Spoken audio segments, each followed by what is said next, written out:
최근에 인기를 끌었던 예능 프로그램이 하나 있습니다. 이름이 뭐냐면 유키즈 온 더 블럭.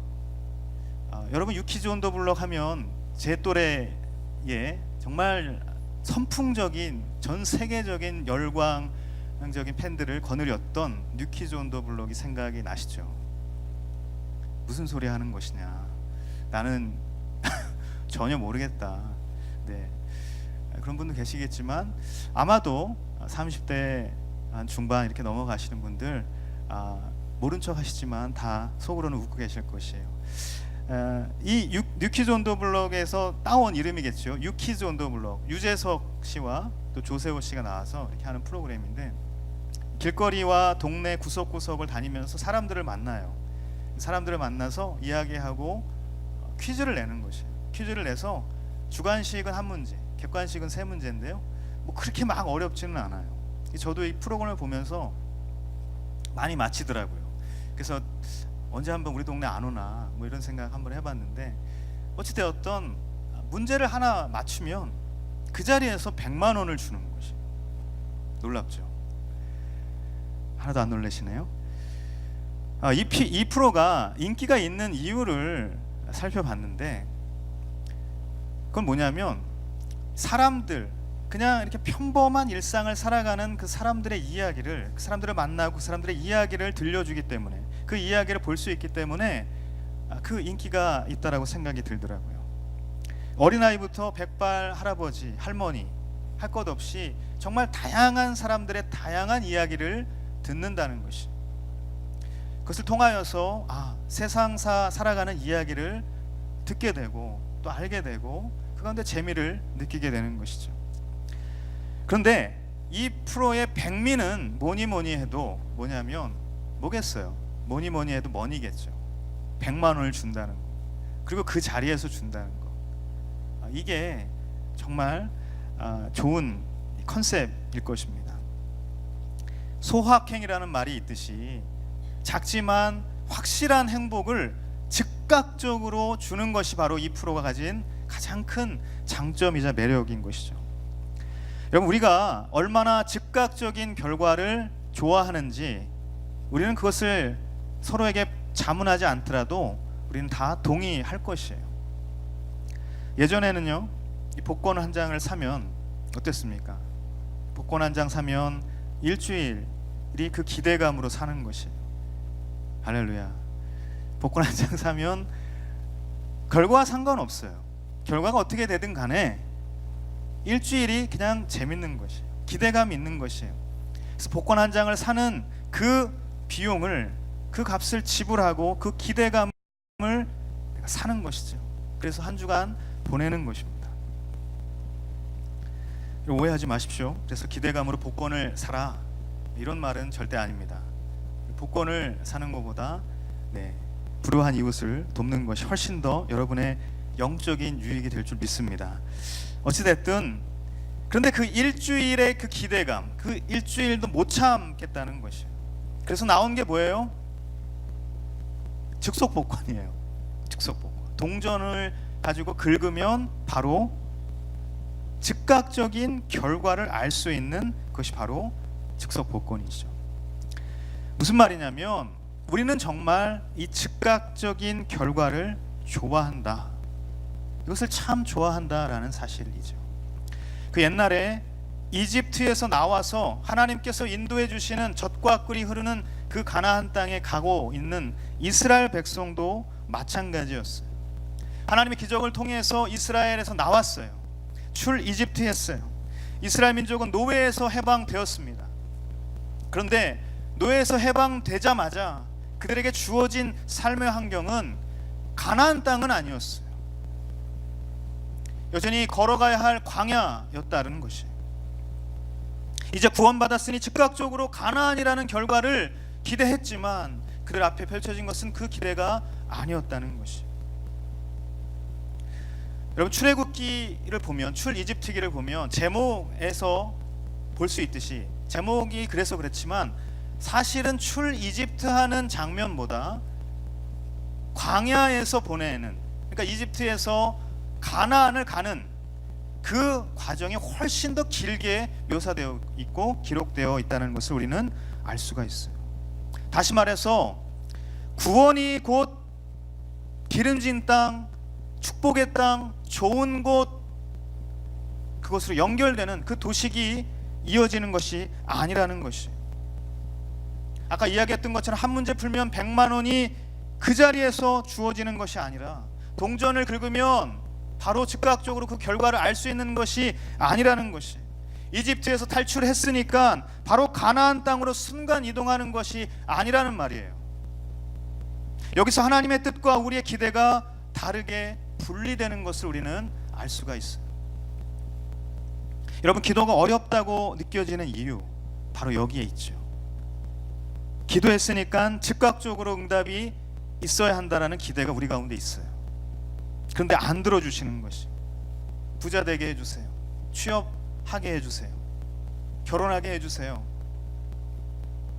남자친구 여자친구 만나게 해주세요, 여러 가지 우리는 기도를 하지만 그 기도가 응답되는가? 안 들어주세요. 응답되지 않아요. 그래서 우리는 어떻게 됩니까? 의심하게 되는 것이. 오늘 본문에 우리가 읽진 않았지만 출애굽 17장 7절에 보면 여호와께서 우리 가운데 계시는가 안 계시는가 라고 하면서 여호와를 시험했다. 여호와께서 우리 가운데 계시는가 안 계시는가, 그 마음이 우리 가운데 있다는 것이, 불신하고 의심하게 된다는 것입니다. 여러분, 결국 우리는 신앙의 여정 가운데, 기도 생활 가운데에 이 싸움을 하는 것이에요. 하나님께서 살아 계신가 안 살아 계신가, 하나님께서 나와 함께 하시는가, 내 인생 가운데에 관여하시는가 안 하시는가, 바로 그 싸움을 하고 있다는 것이. 기도를 하는데 도대체 왜 응답이 없는가, 계시는가 안 계시는가, 이 질문을 한다는 것입니다. 우리는 믿음을 가지고 기도하지만 기도할 때마다 의심의 마음이 또 찾아온다는 것이, 믿음과 불신이 반복 재생되는 그러한 인생을 살아가고 있다.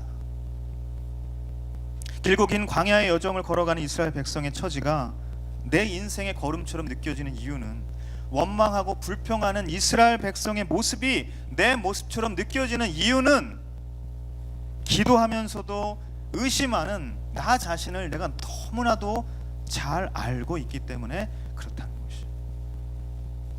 자, 그러면 어떻게 해야 한다는 말입니까? 도대체 기도하란 말입니까? 아니면 의심하고 불신하란 말입니까? 어떻게 하란 말입니까? 우리는 기도하되 슬기로운 기도 생활을 해야 한다는 것이. 그렇다면 우리는 어떻게 슬기로운 기도 생활을 할 수 있는 것입니까?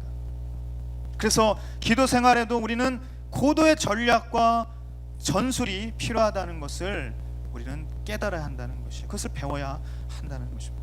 지난주 우리는 기도가 무엇인지, 그리고 그래서 우리가 기도가 무엇인지 알아서 기도가 우리에게 주는 축복, 정말 진정으로 우리에게 주는 영적인 축복이 무엇인지 그것을 같이 나누었어요. 그래서 오늘 말씀을 통하여서는 이제 우리가 기도하는데 어떻게 기도할 거냐는 거예요. 기도의 방법이 뭐냐는 거예요. 기도가 어떻게 하면, 기도에도 기술이 있다는데, 전술이 있다는데, 슬기로운 기도 생활을 하려면 어떻게 기도해야 하는가, 그것에 대해서 한번 배워보기를 원합니다. 우리 8절에서 10절까지 말씀 같이 한번 읽도록 하겠습니다. 시작.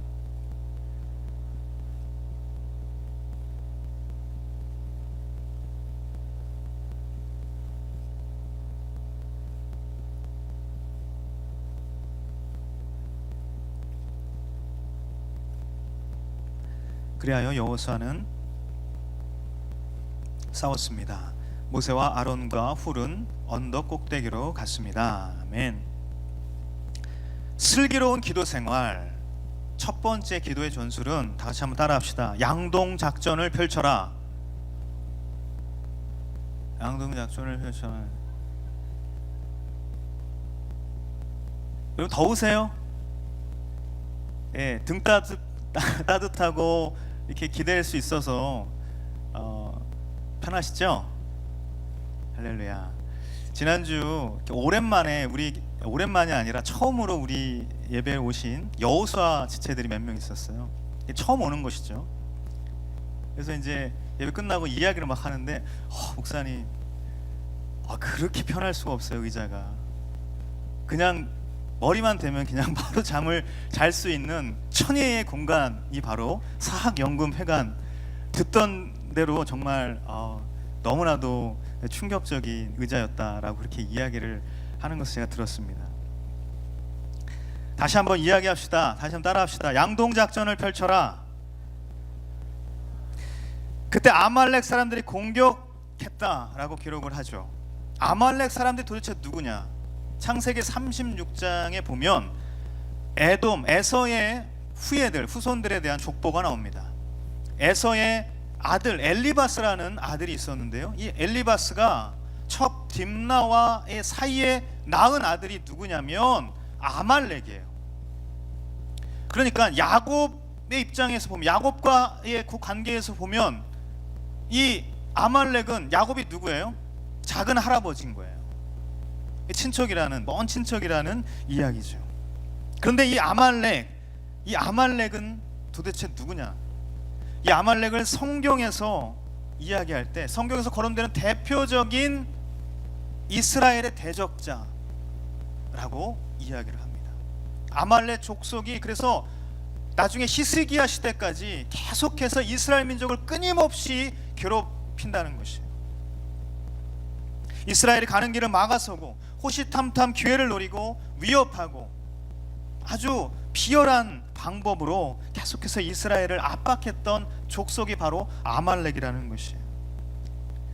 우리의 인생에도요, 영적인 이 거룩의 길을 막아서는 마음과 육신의 그 모든 우리의 영역을 괴롭히고 못살게 구는 그런 영적인 아말렉, 그것이 존재하는 것이죠. 우리는 그것을 가리켜 어둠의 세력, 마귀의 세력이라고 이야기를 하는 것입니다. 우리는 바로 그때 기도로 영적 싸움을 해나가야 한다는 것입니다. 구원은 하나님의 전적인 은혜, 하나님의 전적인 능력을 통하여서 주어진 것이에요. 하지만 구원 이후에 우리가 걸어가야 할 그 걸음은, 구원 이후에 우리의 광야 생활은 하나님의 전적인 은혜가 아니라 우리가 그 걸음을 걸어가야 하는 것이고 우리가 싸워가야 하는 그 길이라는 것입니다. 믿음으로 하나님을 의지하면서 하나님의 능력을 간구하지만 우리가 스스로 싸워가야 하는 길이 바로 구원 이후에 우리가 걸어가야 할 여정이라는 것이에요. 그래서 모세는 아말렉이 공격해오는 그 상황에서 어떻게 했습니까? 작전 지식을 내린 것이에요. 그 작전의 내용은 어떻습니까? 여호수아에게 이렇게 이야기하는 거예요. 얼마를 선발해서 너는 싸우러 나가라. 나는 내일 여호와의 지팡이, 하나님의 지팡이를 들고 저 언덕 위에 올라가겠다. 이것을 작전이라고 내린 것입니다. 아말렉이 이스라엘 민족을 공격할 때 얼마나 많은 군대를 가지고 공격했을까요? 아말렉이 이스라엘 민족을 지금 공격하고 있어요. 르비딤에 있는 많은 이스라엘 민족을 공격할 때에 아말렉도 무수히 많은 군대를 거느리고 왔을 것이에요. 왜냐하면 출애굽할 때, 출 이집트 할 당시에 이스라엘 민족의 인구를 보면 알 수가 있어요. 출애굽기 12장 37절 말씀입니다. 같이 한번 읽도록 하겠습니다. 시작.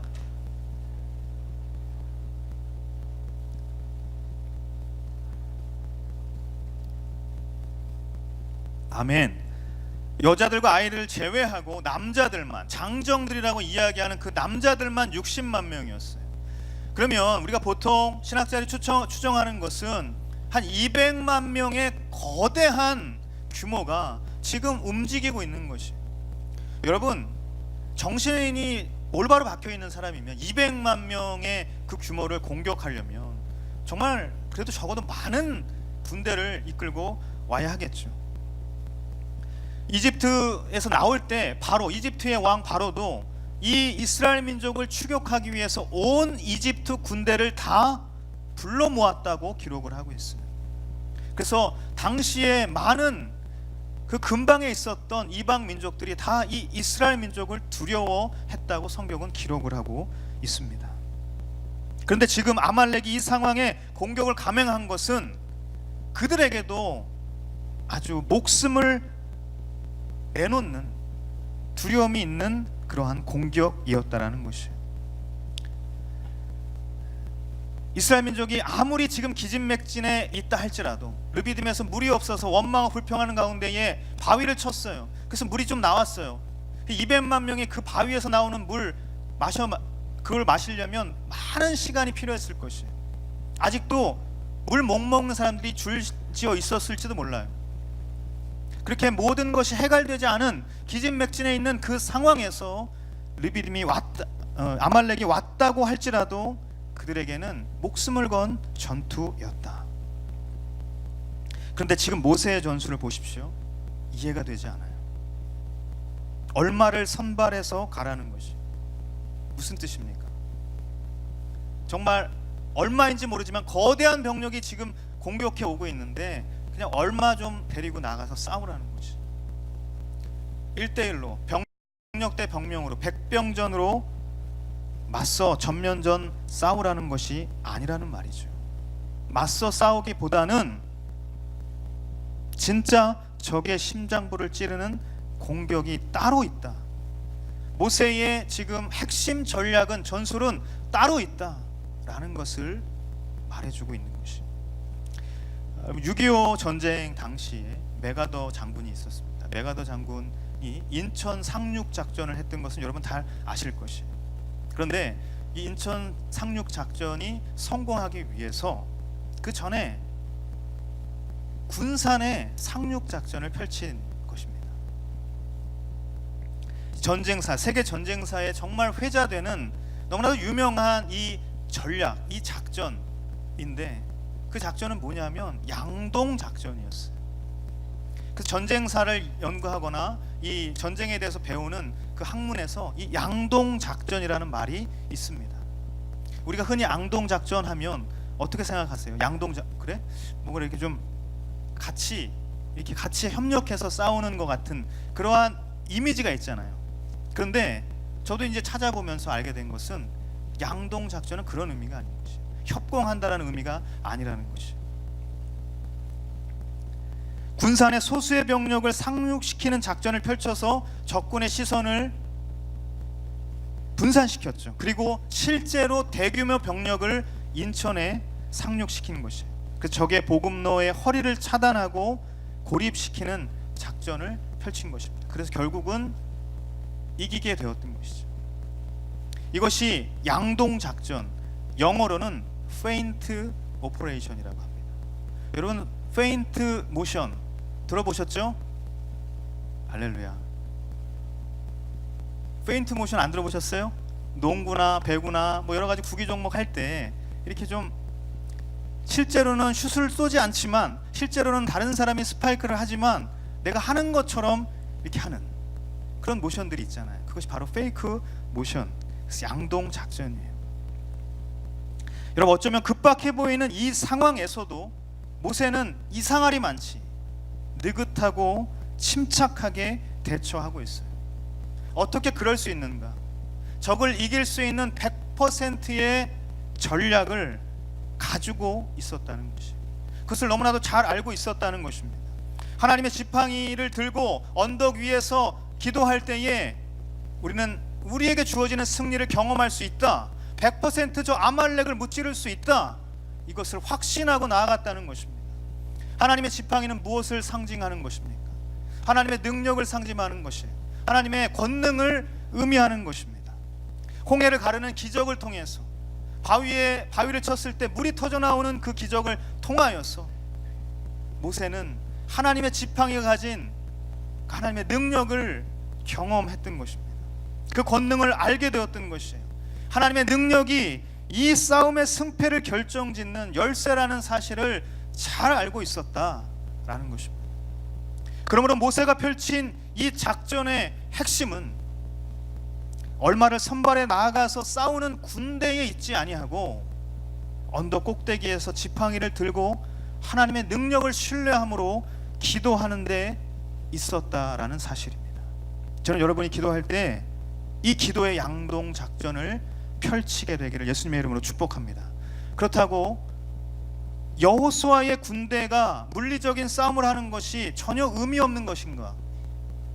이 페인트 모션이 정말 아무런 의미가 없는 그런 이야기인가? 그렇지는 않아요. 우리가 만나는 인생의 모든 문제 앞에서 우리는 어떻습니까? 우리의 최고의 노력, 인간의 최선을 다해야 하는 것입니다. 하지만 진짜 중요한 것은 뭐냐면 인생의 모든 문제 가운데 섭리하시는, 당신의 뜻을 세워가시는 그 하나님의 뜻, 하나님의 은혜, 그 하나님의 능력을 신뢰할 수 있느냐 없느냐, 이것이 중요하다는 것이. 양동 작전의 방점은 어디에 찍혀 있냐면 군산 상륙 작전에 찍혀 있는 것이 아니라 인천 상륙 작전에 찍혀 있는 것입니다. 페인트 모션에 찍혀 있는 것이 아니라 주 공격에 찍혀 있다는 것입니다. 하나님의 능력이 진짜 승리를 가져다 주는 열쇠라는 것을 믿는 것, 그것이 정말로 중요하다. 그러므로 여러분, 슬기로운 기도 생활은 하나님의 능력을 전적으로 신뢰하는 것에서부터 시작되는 줄 믿습니다.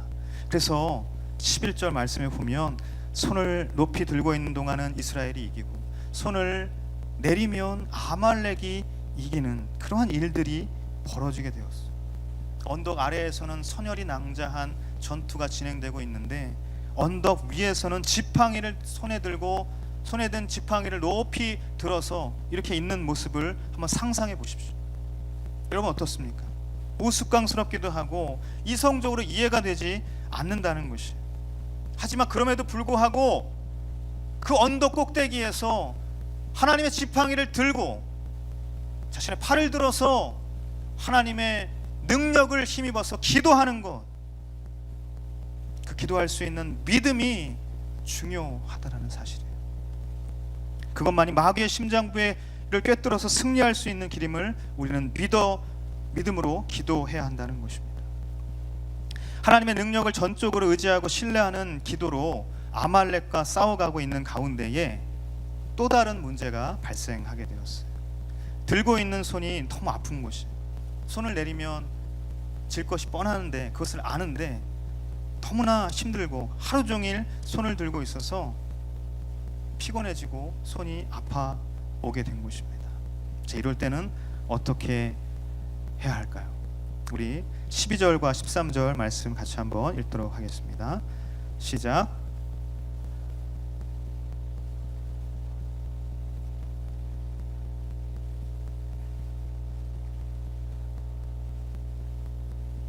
한 사람은 저쪽에서 모세의 손을 들어 주어 해질 때까지 그의 손이 그대로 있도록 했습니다.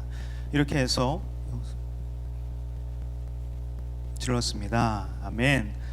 슬기로운 기도 생활 두 번째 기도의 전술은 다시 따라합시다. 지원 사격을 요청하라.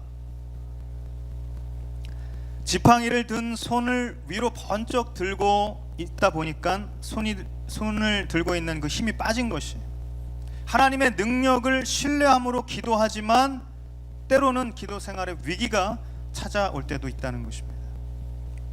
양팔을 들고서 벌을 써본 일이 여러분 다 있을 것이에요. 어릴 때 다 그것들 한 번씩들 해봤을 텐데 얼마나 우리가 손을 들고 있을 수 있습니까? 5분도 채 안 될 것이에요. 굉장히 팔이 아프죠. 마찬가지입니다. 우리가 하나님을 믿는다고 하지만 그 믿음을 지탱하는 것은 결코 쉬운 일이 아니라는 것이죠. 분명 하나님의 능력을 알고 있어요. 또 그것을 경험했습니다. 그것을 신뢰하고 그것을 통해서 기도하는 것밖에 내 인생의 문제를 내가 해결할 수 있는 유일한 길임을 내가 잘 알고 있어요. 하지만 그럼에도 불구하고 우리는 우리의 삶 속에서 많은 이유로 인해서 우리의 믿음이 연약해질 때가 있음을 인정하지 않을 수 없다는 것이죠. 우리의 믿음이 연약해질 때가 있어요. 들었던 팔이 힘들고 피곤해서 서서히 내려오는 것처럼 우리의 믿음의 굳건함도 서서히 힘을 잃어가는 그런 상황을 마주할 때가 있다는 것입니다. 바로 그때 슬기로운 기도 생활의 두 번째 전술, 그것이 필요한 것이에요. 믿음의 동역자들의 지원 사격이 필요하다는 것입니다. 그림이 한 장 있습니다. 이 그림은 오늘 본문에 나오는 모세와 아론과 훌을 그린 것이죠. 영국의 존 멀레이라는 화가가 그린 주님의 승리라는 제목입니다. 어떻습니까? 그림을 보니까 이 상황이 그대로 이미지가 바뀌죠. 모세를 딱 봐도 굉장히 힘들어 보이죠. 할렐루야. 별로 안 힘들어 보이나요? 피곤해 보입니다. 하지만 아론과 훌이 그 옆에서 손을 들어주는 것이, 오늘 말씀 가운데에 이 아론과 훌이 손을 들어줄 때 어떠한 일이 벌어졌냐면, 모세의 손을 들어주어 해질 때까지 그의 손이 그대로 있도록 했다. 그의 손이 그대로 있도록 했다라는 말씀이 나옵니다. 자, 이 부분의 원어는 뭐냐면 에무나라는 단어가 쓰였는데, 이 에무나의 뜻은 뭐냐면 신실하다, 믿음직스럽다, 견고하다라는 뜻이 있어요. 견고하다. 다시 말해서 아론과 훌이 모세의 팔을 양쪽에서 거들어 주어서 모세의 팔이 그대로 있게 되었다. 그대로 있게 되었다는 것이에요. 즉 흔들리고 연약하게 되었던 믿음이 다시금 견고하게 되었다라는 것이에요. 그 견고한 믿음의 회복이 그 가운데 나타나게 되었다라는 것을 말해주고 있습니다. 저는 여러분이 믿음이 흔들리고 연약할 때에 기도의 지원 사격을 요청할 수 있게 되기를 간절히 바랍니다. 내 믿음이 연약할 때 우리는 어떻게 됩니까? 우리는 기도를 포기해요. 내가 믿음이 연약한데, 내가 믿음이 없는데 어떻게 기도할 수 있어요? 그래서 기도를 포기하거나 기도를 내려놓게 될 때가 많다는 것이. 그래서 기도 요청도 내가 기도해야 하는 것이지 내가 기도하지 않는데 어떻게 할 수 있겠느냐 하면서 기도를 아예 접어버릴 때가 많다는 것입니다. 하지만 여러분, 문제는 믿음이 연약한 데 있는 것이 아니라 믿음이 연약할 때 그 믿음을 견고하게 지켜줄 믿음의 동역자조차 찾지 않는 데 있다는 것이. 아론과 훌이 팔을 거들어 올려주었다는 것, 그 장면을 한번 상상해 보세요.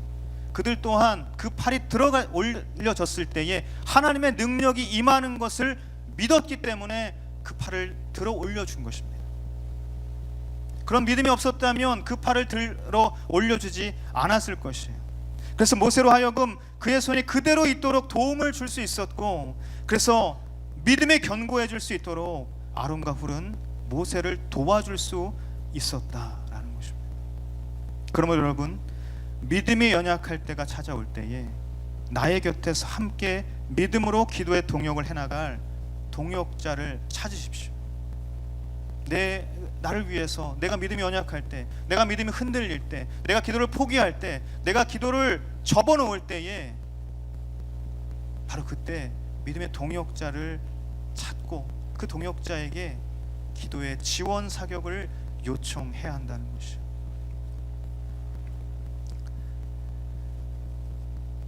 슬기로운 기도 생활을 위해서 이 기도의 지원 사격이 필요하다는 사실을 반드시 기억할 수 있게 되기를 바랍니다. 자, 이렇게 해서 여호수아는 실제로 그 싸움에서 아말렉과 그 백성들을 칼로 무찌르고 승리할 수 있었습니다. 그런데 하나님은 그 싸움이 거기서 끝나는 게 아니라고 말씀하시는 것이에요. 그 다음에 또다시 치를 수 있는 그 싸움을 대비해서 마지막 작전을 수립하라고 말씀하시는 것입니다. 우리 마지막으로 14절에서 16절 말씀 읽도록 하겠습니다. 시작. 그때 여호와께서 모세에게 말씀하셨습니다. 이것을 책에 써서 기념이 되게 하고 여호수아로 하여금 듣게 하여라. 내가 하늘 아래에서 아말렉에 대한 기억을 모조리 없애버릴 것이다. 모세가 제단을 쌓고 여호와 니시라고 부르며 말했습니다. 여호와께서 대대로 아말렉을 대적해 싸우시겠다고 맹세하셨습니다. 아멘. 슬기로운 기도 생활 세 번째 기도의 전술은 다 같이 따라합시다. 심리전에 휘말리지 말라. 우리가 심리전에 휘말리지 말아야 하는 것이죠. 이것이 기도의 전술입니다. 승리의 기록을 책에 남기라고 하나님께서 말씀하십니다. 그래서 기념이 되게 하고 그것을 여호수아에게 계속해서 들려주라고 말씀하셨어요. 한마디로 승리의 경험을 잊지 않고 그것을 기억하는 것이 중요하다라고 말씀하시는 것입니다. 그래서 모세는 그 즉시 제단을 쌓고 여호와 니시, 여호와는 나의 깃발이라는 그 말씀을 선포하며 하나님께 예배함으로 나아갔어요. 여러분, 기념이 되게 하고 듣게 하라는 이 말씀, 이것은 분명 다음에 이와 같은 상황이 발생했을 때를 대비하라는 것이죠. 모세가 예배하면서 선포했던 것도 하나님께서 대대로 아말렉을 대적해 싸울 것이라고 맹세하셨다, 이렇게 말씀하고 있어요. 그 말은 뭐냐면 계속해서 이 싸움은 지속될 것이다 라는 것이죠.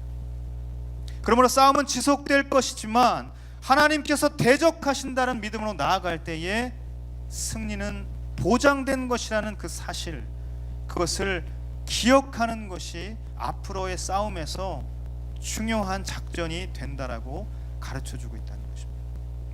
근데 여러분, 하나님께서 왜 이렇게 기억하라고 특별히 오늘 말씀에서 이 아말렉과의 싸움 가운데에 말씀하고 있는 것인가?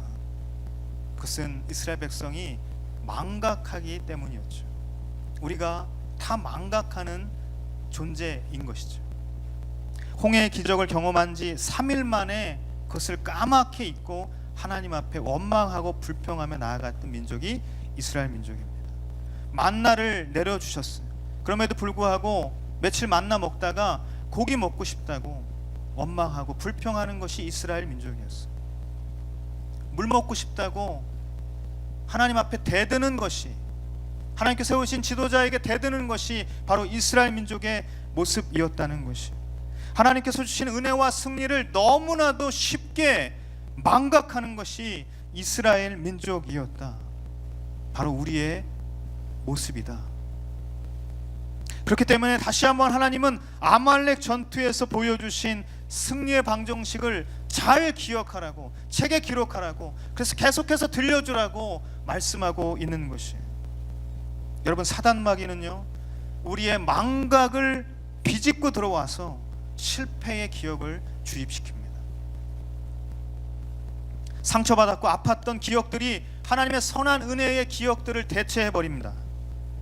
기억나지 않는 은혜를 버리게 하고 충족되지 않은 욕구를 그 자리 가운데에 채우고 그것을 붙들고 살게 한다는 것이, 마귀의 심리전에 강력한 양동 작전도 또 절실한 그 지원 사격도 속수무책으로 타격을 입을 수 있다라는 것이, 에베소서 6장 12절 우리가 말씀처럼 이 계속해서 보는 이 영적 전쟁의 본문처럼 우리의 싸움은 혈과 육에 대한 것이 아니라는 것이, 권세자들, 권력자들과 이 어둠의 세상 주관자들과 공중 권세 잡은 자들, 하늘에 있는 악한 영들이라는 것이, 이것이기 때문에 보이지 않는 그 영과의 영적인 싸움을 하는 것이기 때문에 마귀의 그 교묘한 심리전에 휘말리지 않는 것, 그것이 기도의 중요한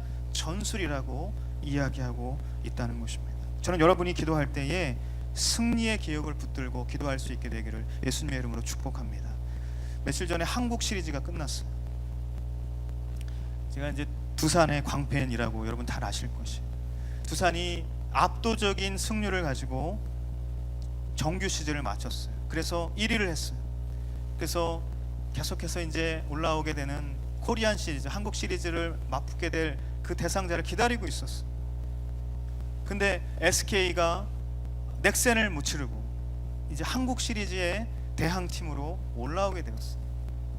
저는 시작하기 전에 이 싸움은 끝난 것이다, 두산이 압도적으로 이길 것이다 라는 그런 생각을 아주 굳게 믿고 있었습니다. 그런데 어떻게 됐습니까? 한국 시리즈 결국은 SK가 우승했어요. 너무 슬펐어요. 그 다음부터 TV를 잘 안 보고 있어요. 한국 시리즈 끝났지만 그 가운데 이제 SK 감독이었던 힐만이라는 감독이 있어요. 그 감독이 우리 빛과 소금의 이번 달 표지 모델이기도 한신데요, 굉장한 크리스찬이죠. 근데 이 힐만 감독이 한 이야기를 기사를 통해서 보게 되었습니다. 뭐냐면 이 한국 시리즈를 앞두고 정규 시즌에서 안 좋았던 그런 기억들, 안 좋았던 결과와 그 기억들을 얼마나 확실히 지우고 내가 이 단기전에 좋았던 기억들을 가지고 집중할 수 있느냐, 이것이 이 한국 시리즈의 승패를 좌우할 것이다 라고 그렇게 이야기했어요. 그 결과가 어떻습니까? 힐만 감독이 한국에 온 지 2년 만이에요. 2년 만에 한국 시리즈를 우승하는 감독으로 그 SK를 이끌었다는 것입니다. 선수들이 그 경기가 다 끝나고 나서 인터뷰를 할 때 이런 이야기를 했어요. 감독님께서 말씀하신 대로 안 좋았던 기억들을 지워버리고 그것을 버려버리고 좋았던 결과들, 좋았던 기억들을 계속해서 생각하고 그래서 집중하려고 노력했더니 결과가 이렇게 나왔다라는 그런 인터뷰를 들은 적이 있습니다. 여러분, 여호와 니시라는 말은 여호와는 나의 깃발이라는 뜻입니다. 깃발은 어떤 의미가 있어요? 깃발은 어떤 표시를 나타내는 것이죠. 오늘 아말렉과의 전투에서는 이 깃발, 이 표시는 어떠한 것을 의미하는 것입니까? 승리의 표시를 나타내는 것입니다. 표시는 다른 말로 흔적이라고 이야기할 수도 있을 것입니다. 하나님께서 함께 하셨던 임재의 흔적을 모세는 지금 이 제단 앞에서 세우고 있는 것이에요. 하나님께서 함께 하시는 가운데 이 아말렉을 무찌른 그 하나님의 능력의 흔적을 모세는 지금 이스라엘 민족 앞에서 제단을 쌓으며 선포하고 있다는 것이에요. 저는 여러분이 바로 이 흔적을 가슴에 새기고 기도할 수 있게 되기를 간절히 바랍니다.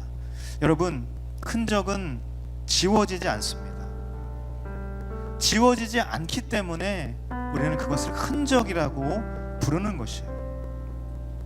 모세가 언덕 위에 올라갔어요. 그곳에서 하나님의 지팡이를 들고 이스라엘 민족의 그 싸움을 영적으로 하나님 앞에 드리며 하나님의 능력이 임할 수 있도록 기도로 하나님 앞에 나아갔을 때 하나님의 승리가 그 가운데 임하고, 그러므로 말미암아 그 언덕 위에서 제단을 쌓고 하나님 앞에 예배함으로 나아갈 때에 모세가 세우고자 했던, 모세가 표시하고자 했던 그 흔적은 뭐냐면 하나님의 능력의 흔적, 하나님께서 우리와 함께 하셨다라는 그 임재의 흔적이었다라는 것입니다. 모세가 언덕 위에 제단을 쌓고 그 흔적을 남기려 했던 것처럼 예수님께서는 골고다 언덕 위에서 스스로 제물이 되셔서 승리의 흔적이 되셨어요. 십자가의 흔적, 우리의 모든 죄와 허물을 덮으시는 그 은혜의 흔적을 우리에게 남기셨다라는 사실입니다. 그러므로 여러분, 자기 몸에 예수의 흔적을 지니고 산다라고 고백했던 그 바울의 고백처럼 저와 여러분이 하나님의 은혜를 망각하게 하는 마귀의 속임수와 그 술책에 휘말리지 않고 결코 지워지지 않는 예수의 흔적을 지니고 살아갈 수 있게 되기를 간절히 바랍니다. 예수의 흔적을 앞세워서 기도할 수 있게 되기를 바랍니다. 여러분, 예수의 흔적이 내 마음 가운데 새겨질 때에 그 예수의 흔적으로 인해서 여러분의 삶이 밝은 빛으로 나타나게 될 것이에요. 예수의 흔적은 내 마음 깊이 새겨져 있지만 여러분의 얼굴이 변하고 여러분의 삶의 모습이 변하고 여러분의 삶의 태도가 바뀌어지게 되는, 그래서 이 세상에 하나님께서 빛으로 보내신 그 원래의 모습 그대로 우리는 밝은 빛을 내게 될 줄 믿습니다. 여러분, 우리가 기도할 때에 슬기로운 기도 생활이 필요합니다. 우리의 영적인 걸음 가운데에 바로 우리에게 말씀해 주시는 이 기도의 전술을 우리가 잘 기억하며 우리 가운데 예수의 흔적을 새기고 그 예수의 흔적을 통하여서 하나님 앞에 기도할 수 있게 되기를 간절히 바랍니다. 이 기도의 전술을 통해서 우리가 기도할 때에 우리는 기도의 백병전에 온전히 승리하게 되는